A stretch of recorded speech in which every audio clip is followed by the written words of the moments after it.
a lot of the time you go along to CLPL training and you listen and you think it's great ideas, but often, you go back to the hustle and bustle of the classroom and you're lucky if you implement one or two things that come from it. Whereas I think with this course, it was more about focus on yourself and reflection and kind of personal time. And I often felt that, in situations in school, I was reflecting on things that we'd covered in the course. So I think it's more than just a training opportunity that you go along and listen to. It really does evolve into part of your leadership journey. There's no getting away from how you reflect upon yourself as a leader once you've done something like this.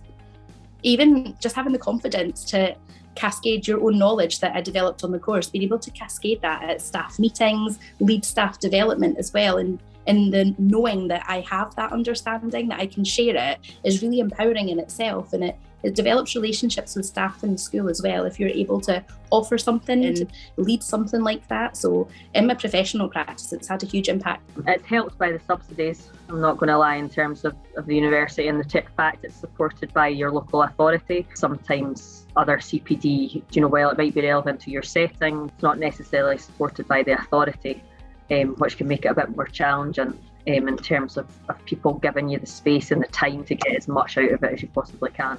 The critical inquiry was fantastic because it showed me that actually there is another way to explore professional learning through starting with your own practice and your own reflections on your practice and the needs of your students. And that just seemed immediately to me to be a really powerful way of reconceptualizing what professional learning was all about. I found it was a disruptive process. It challenged some of my ideas. I felt that I'd never really gained as much benefit in terms of my own understanding and my own development as when I'd engaged with that process, as painful as it had been to kind of face some of those hard truths that it threw up. That kind of master's level learning was a great gateway in terms of continuing on that journey.